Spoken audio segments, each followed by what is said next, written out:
أما بعد فأعوذ بالله من الشيطان الرجيم بسم الله الرحمن الرحيم ما كان محمد أبا أحد من رجالكم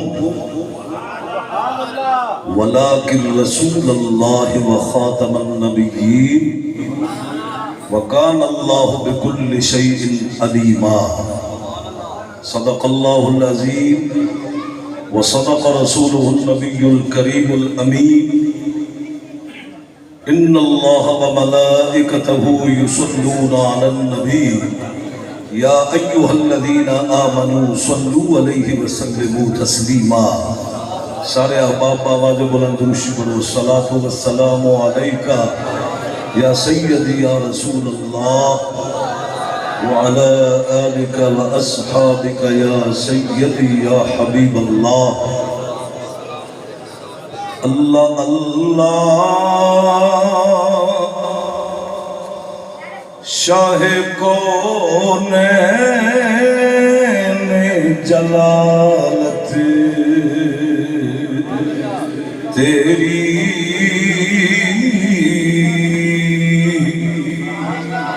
فرش کیا عرش پہ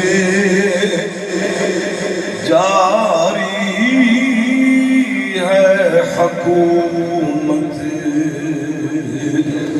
تیری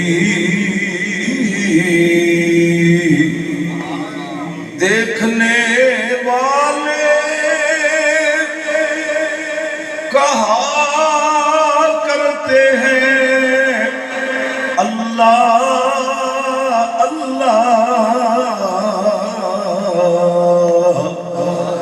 یاد آتا ہے خدا دیکھی کہ صورت تیری ہم نے مانا کہ گناہوں کی حد نہیں لیکن تو ہی تو ہے ان کا حسن تیری ہے جنت تیری اللہ اللہ شاہ کونین جلالت تیری فرش کیا عرش پہ جاری ہے حکومت تیری حمد و ثنا کے بعد آقا دو عالم نور مجسم شفیع معظم حضرت جناب محمد مصطفیٰ صلی اللہ تعالیٰ علیہ وسلم کی بارگاہ عالیہ کے اندر ہدیہ درود شریف پیش کرنے کے بعد میرے محترم محتشم بزرگوں دوستوں اور خردار بچوں آج کی یہ عظیم الشان کانفرنس تاجدار ختم نبوت آقائے نعمت حضور قبلہ عالم چند جی حضور کے صاحبزادہ ہمارے سروں کے تاج محترم المقام پروردہ غوث ولایت حضور قبلہ پیر طریقت رہبر شریعت پیر صاحبزادہ سجاد حسین شاہ صاحب بخاری شرک پوری کیلانی دامت برکات و ملالیہ اللہ آپ کا سایہ ہمارے سروں پہ تا دیر قائم دائم فرمائے آج کی اس کانفرنس کے بانی آپ ہی ہیں اور آپ نے بڑے بڑے جید علماء کرام کو بلایا ہے ہم تو میزبانوں میں بھی ہیں، ہم میزبان ہیں، ہم کوئی بلائے ہوئے تو نہیں، بلکہ آستانہ علیہ حضرت کہنے والا شریف کا حکم ہو جائے، جہاں بھی حکم ہو وہاں ہی ہم میزبان ہی ہوتے ہیں۔ اللہ آستانہ علیہ حضرت کہنے والا شریف شرف پور شریف کو تا قیامت شاد باد فرمائے۔ دوستو بزرگوں، جو میں نے قرآن پاک کی مشہور آیت کریمہ تلاوت کی ہے، آپ نے ہر وقت علماء سے یہ سنی ہوئی ہے کہ ما کان محمد ابا احد من رجالکم، اس کا معنی کیا ہے؟ نہیں ہے محمد صلی اللہ تعالیٰ علیہ وسلم تم مردوں میں سے کسی کے باپ، ولیکن رسول اللہ و خاتم النبیین، اور لیکن آپ اللہ کے رسول ہیں اور پیچھے آنے والے خاتم النبیین ہیں۔ اس آیت کا شان نزول یہ ہے، پیچھے آیتیں پڑھے نا تو اس کا شان نزول یہ ہے کہ جب سرکار دو عالم صلی اللہ علیہ وسلم آپ نے اپنے غلام متبنہ حضرت زید بن حارث کو جب اپنی پھپھی ذات حضرت زینب بنت جاش سے نکاح کرنے کا ارشاد فرمایا تو حضرت زید بن حارث حضرت زید بن حارثہ آپ کو انہوں نے قبول کرنے سے انکار کیا۔ وہ کہنے لگے کیونکہ وہ ہاشمی خاندان کی حضور کی صحابیہ تھی، حضور کی پھوپھی ذات تھی۔ سرکار نے فرمایا اے زینب بنت جاش، میں تیرا نکاح اپنے متبنہ زید بن حارثہ سے کروں گا۔ سارے خاندان والے کہنے لگے یا رسول اللہ، دیکھیں یہ اتنی عظیم ہاشمی خاندان کی عورت ہے اور آپ اپنے متبنہ غلام سے اس کا نکاح کرنا چاہتے ہیں۔ سرکار نے فرمایا اس کا نکاح میں کر کے چھوڑوں گا۔ ادھر حضور باتیں کر رہے تھے، ادھر قرآن کی آیت نازل ہو گئی وَمَا كَانَ لِمُؤْمِنٍ وَلَا مُؤْمِنَةٍ إِذَا قَضَى اللَّهُ وَرَسُولُهُ أَمْرًا أَن يَكُونَ لَهُمُ الْخِيَرَةُ مِنْ أَمْرِهِمْ۔ اللہ نے فرمایا کوئی مومن مرد ہو یا عورت ہو، جب اللہ اور اس کے رسول کا حکم ہو جائے اس کو اپنے وجود کا بھی اختیار باقی نہیں رہتا۔ اب جو انکار کرنے والے تھے وہ سارے کے سارے حاضر ہو گئے، یا رسول اللہ آپ جس طرح چاہیں۔ سرکار نے نکاح کر دیا لیکن بن نہ آئی، طلاق کا معاملہ پہنچ چکا تھا۔ تیرے اور میرے مصطفیٰ کو اللہ نے حکم دیا اے محبوب اب زینب بنت جاش سے نکاح تم نے کرنا ہے۔ اب جو نکاح کرنا تھا نا، چونکہ عرب کے اندر یہ ماحول تھا، جس طرح سکے بیٹے کے لیے ساری جائیداد کا وہ وارث بنتا ہے نا، اس طرح متبنہ منہ بولا بیٹا بھی جائیداد کا وارث بنتا ہے۔ تو اس وقت حضرت زید بن حارثہ کی جو وہ منقوبہ تھی، طلاق کے بعد سرکار نے جب نکاح کیا تو شور مچ گیا عرب میں کہ دیکھو محمد مصطفیٰ نے اپنے متبنہ کی بیوی سے نکاح کر لیا ہے۔ اللہ نے اس وقت یہ آیت نازل کر کے بتا دیا کہ محمد مصطفیٰ تو وہ ہیں کہ جو تم مردوں میں سے کسی کے باپ نہیں ہیں، اور ولیکن رسول اللہ و خاتم النبیین، لیکن آپ اللہ کے رسول ہیں اور ختم نبوت کا تاج پہن کر آئے ہیں۔ یعنی اس خرش کو دور کرنے کے لیے اس لیے حضرت زینب بنت جاش کہا کرتی تھی باقی عورتوں کا نکاح زمین پہ ہوا ہے، میرا نکاح میرے رب نے کیا ہے محبوب کے ساتھ۔ اللہ اکبر۔ اب اس آیت کا شان نزول یہ ہے، ذرا غور کے ساتھ سنیں کہ تیرے اور میرے مصطفیٰ جس طرح آپ اللہ کے رسول ہیں اسی طرح آپ خاتم النبیین ہیں۔ جس کا عقیدہ ایسا ہو کہ حضور کے بعد کوئی نبی آنا ممکن ہے، آ سکتا ہے، وہ بھی دارہ اسلام سے خارج ہے۔ سرکار دو عالم صلی اللہ تعالیٰ علیہ وسلم کی حدیث مبارکہ ہے، حضرت ابو ہریرہ آپ ارشاد فرماتے ہیں، ان ابی ہریرہ قال قال رسول اللہ صلی اللہ علیہ وسلم، سرکار نے فرمایا مثلی و مثل الانبیاء کا مثل قصر، حضور فرماتے ہیں میری اور دوسرے انبیاء کی مثال ایسے ہے جس طرح ایک محل کی مثال ہے۔ اب یہ محل کون سا ہے؟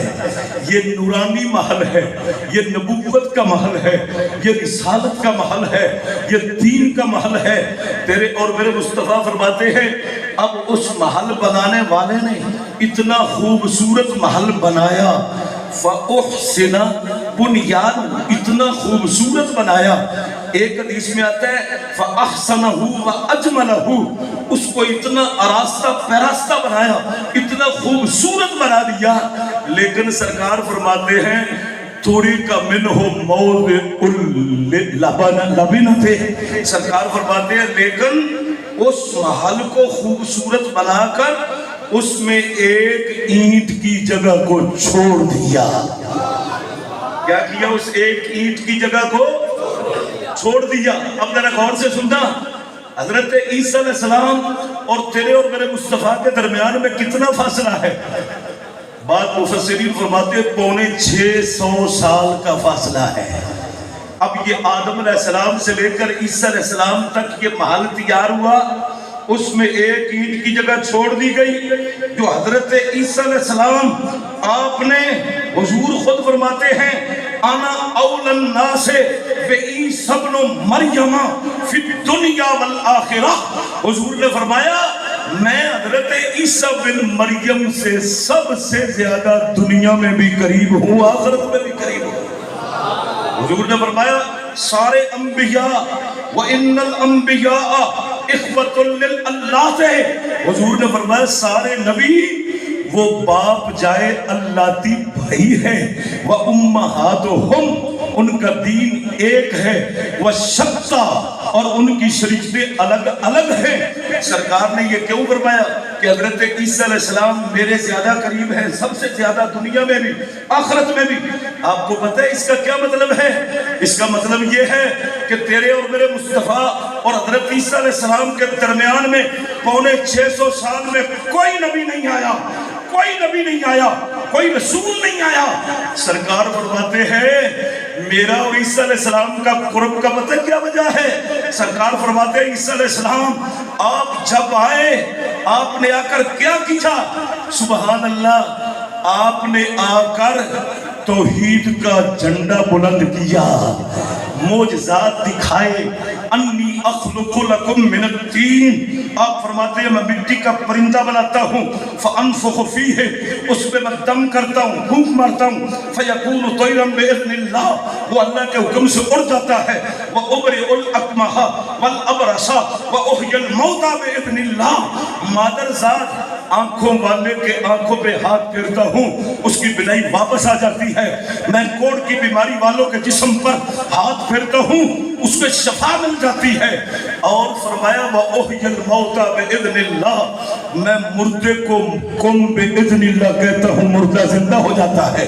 وَأُنَبِّئُكُمْ بِمَا تَأْكُلُونَ وَمَا تَدَّخِرُونَ فِي بُيُوتِكُمْ، میں خبریں دیتا ہوں کہ تم یہ کھا کر آئے ہو اور تمہارے گھروں میں یہ پڑا ہوا ہے۔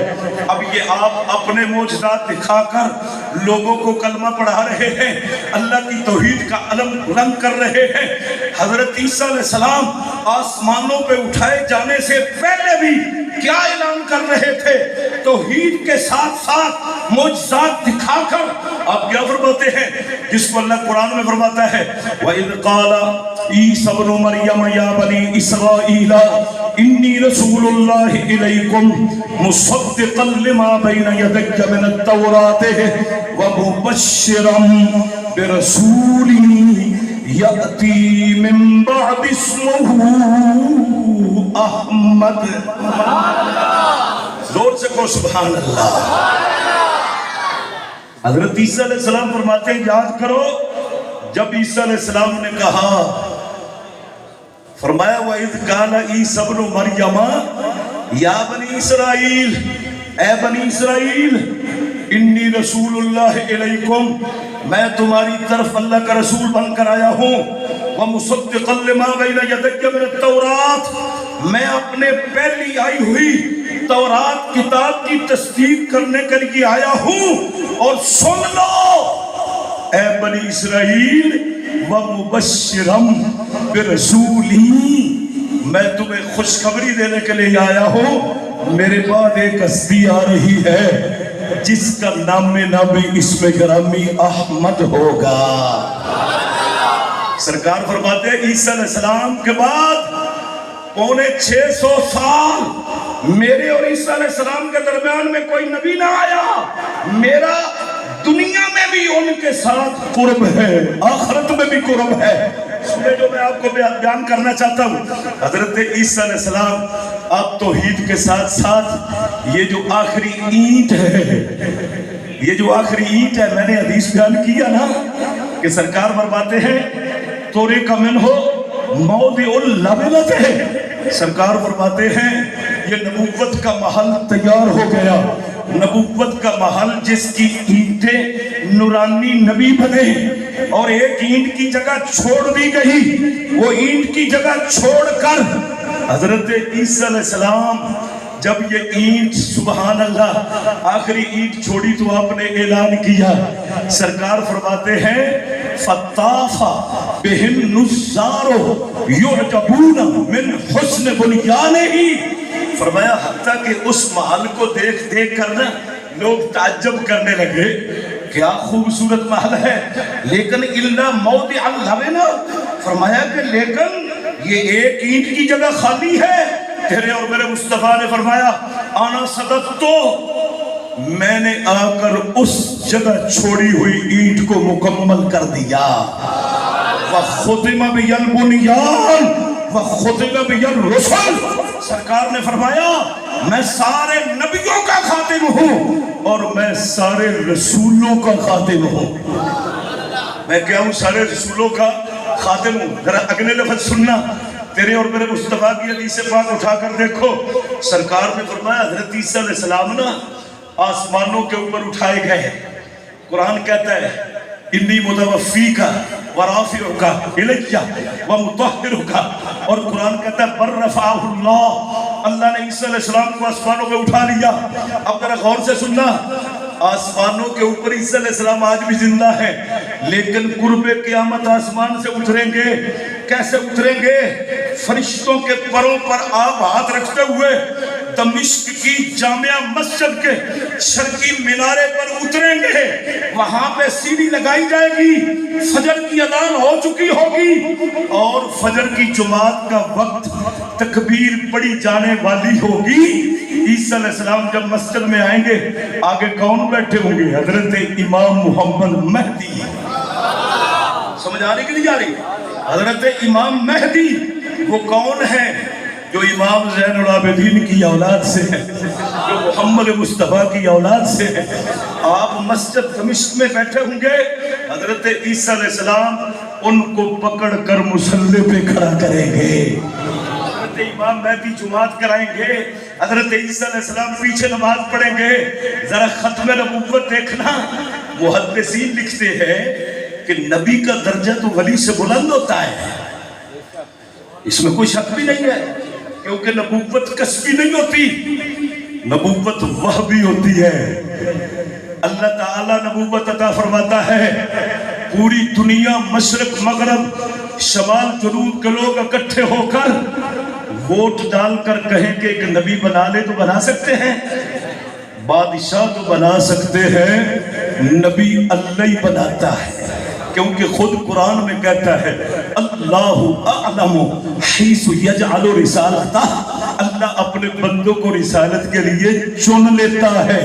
اب عیسیٰ علیہ السلام نبی ہیں، امام مہدی آپ تیرے میرے مصطفیٰ کی اولاد میں سے ایک ولی ہے، نبی ولی کے پیچھے نماز پڑھ رہا ہے۔ محدثین لکھتے ہیں کیوں نبی ولی کے پیچھے نماز پڑھ رہا ہے؟ حضرت عیسیٰ علیہ السلام اس لیے پیچھے پڑھ رہے ہیں، مت کہیں کوئی مرزا قادیانی جیسا بے ایمان احمق یہ نہ کہہ دے کہ یہ نیا نبی آ گیا ہے۔ میں تو نماز پیچھے پڑھ کے بتا دینا چاہتا ہوں، اے قیامت تک آنے والوں، میں نبی ہو کر محمد مصطفیٰ کی نبوت کے دور میں آیا ہوں، لہذا میں آ کر لوگوں کو نبی کا کلمہ پڑھوانے کے لیے آیا ہوں، اپنا کلمہ نہیں پڑھا رہا۔ تو اگر عیسیٰ علیہ السلام نبی ہو کر تیرے اور میرے مصطفیٰ کے امام کے بنائے ہوئے حضور کی آل کے ولی کے پیچھے نماز پڑھ کے بتا دے وہ نبی نہ بن سکے تو میری زکات یعنی کیسے نبی بن گیا؟ سمجھ آ رہی یا نہیں آ رہی؟ پھر اس کے بعد دیکھیں کہ تیرے اور میرے مصطفیٰ کریم علیہ السلام آپ کو خاتم النبیین ماننا جس طرح رسول اللہ ماننا ہے اسی طرح خاتم النبیین ماننا ہے۔ کیسے؟ سنیں، احادیث اس پر بے شمار پڑی ہے۔ سرکار دو عالم صلی اللہ علیہ وسلم فرماتے ہیں فضلتو علی الانبیاء بست، اے میرے صحابہ 6 فضیلتیں مجھے نبیوں پر ایسی اللہ نے عطا فرمائی ہے نا کہ جو کسی نبی کو نہیں عطا فرمائی۔ اوتیت جوامع الکلم، اوتیت جوامع الکلم، نصرت بالرعب واحلت لی الغنائم، وَأُحِلَّتْ لِيَ الْغَنَائِمُ جُعِلَتْ لِيَ الْأَرْضُ مَسْجِدًا وَطَهُورًا أُرْسِلْتُ إِلَى الْخَلْقِ كَافَّةً۔ آخری فضیلت کیا سرکار نے بیان کی؟ وَخُتِمَ بِهِ النَّبِيُّونَ، مجھے اللہ نے ختم نبوت کا تاج پہنا کر بھیجا ہے۔ ایک ہے خاتم، ایک ہے خاتم۔ خاتم کا معنی حضرت شیخ عبدالحق محدث دہلوی رحمت اللہ تعالیٰ علیہ آپ ارشاد فرماتے ہیں کہ خاتم کا معنی ہے ما یختم بہ، جس کے ساتھ ختم نبوت کی مور لگا دی جائے۔ آپ کو بتائے نا مور ختم نبوت کی، کسی بھی کاغذ پہ حکومت کی مور لگی ہو، وہ مور والا کاغذ کتنا قیمتی ہوتا ہے، تو جس پر مور نہ لگی ہو وہ کاغذ عام ہوتا ہے۔ تو سرکار دو عالم ختم نبوت کی مور اللہ نے لگا کر بھیجا نا، سبحان اللہ۔ ذرا غور سے سننا، حضرت شیخ عبدالحق محدث دہلوی رحمت اللہ تعالیٰ علیہ آپ اپنی اشیاء اللمعات میں لکھتے ہیں کہ خاتم النبیین کا معنی ہے ما یختم بہ۔ آپ فرماتے ہیں گفتہ اند و معنی خاتم النبیین آست کہ رب العزت نبوت ہما انبیارا جمع کرد در دل مصطفیٰ محمد مصطفیٰ صلی اللہ علیہ وسلم را معدن۔ آپ ارشاد فرماتے ہیں خاتم النبیین کا معنی یہ ہے کہ رب العزت نے سارے نبیوں کی نبوتوں کو در دل مصطفیٰ صلی اللہ علیہ وسلم را معدن، حضور کے سینہ اقدس میں سارے نبیوں کی نبوت کو جمع کر دیا۔ حضور کے سینہ اقدس میں سارے نبیوں کی نبوتوں کو کیا کر دیا؟ جمع کر کے نا اوپر سے مور لگا دی۔ کیوں؟ تاہیج دشمن بموزیہ ران یافت، تاکہ فرمایا اس نبوت کے محل میں سے کوئی بے ایمان چوری نہ کر سکے۔ تاہیج دشمن بموزیہ ران یافت کہ خاتم النبیین کا معنی ہے فرمایا مور لگا دیا گیا۔ تو تیرے اور میرے مصطفیٰ کریم علیہ السلام آپ وہ خاتم النبیین ہیں۔ آج آپ دیکھیں نا کئی بدبخت لوگ مرزا اپنے آپ کو لکھوا کر باہر کا ویزا لیتے ہیں اور کہتے ہیں چلو لکھنے سے کیا ہوتا ہے۔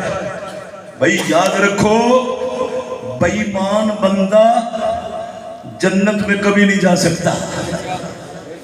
زور دیکھو سبحان اللہ۔ 8واں سپارہ پڑھ کر دیکھو، لا تفتح لهم ابواب السماء ولا يدخلون الجنة حتى يلج الجمل في سم الخياط۔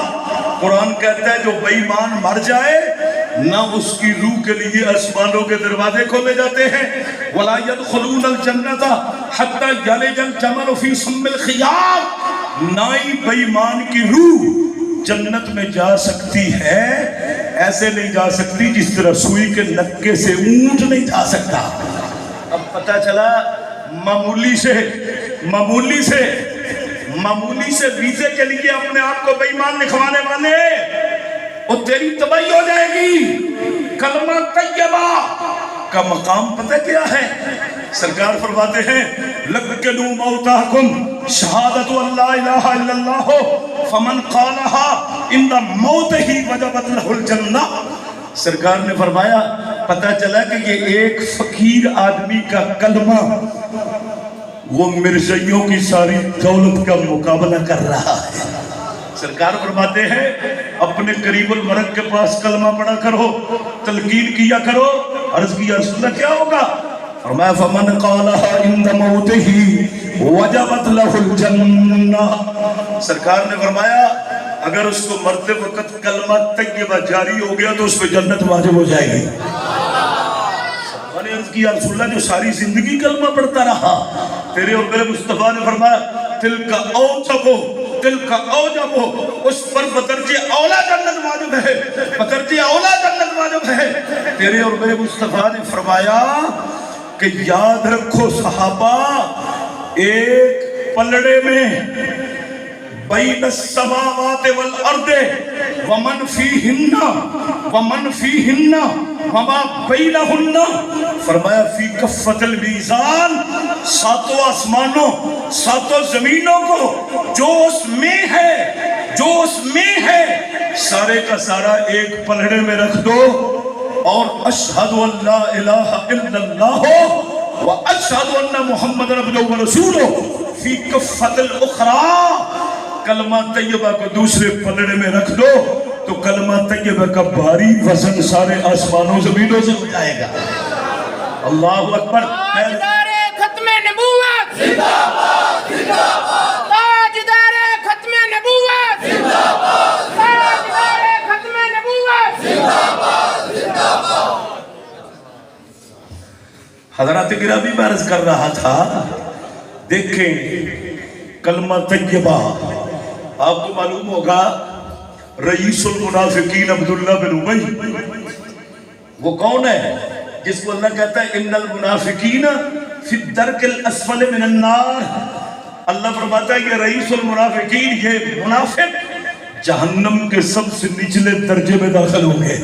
جو اوپر سے کلمہ پڑھنے والے اندر سے بے ایمان ہیں، تو جب تیرے اور میرے مصطفیٰ کریم علیہ السلام رئیس المنافقین مر گیا نا، میں صرف اشارہ کر کے اپنے موضوع کی طرف سے 10 منٹ عرض کر کے ختم کرتا ہوں کہ سرکار دو عالم صلی اللہ علیہ وسلم کو رئیس المنافقین کا بیٹا آیا، کہنے لگا یا رسول اللہ میرے باپ کا جنازہ پڑھا دو۔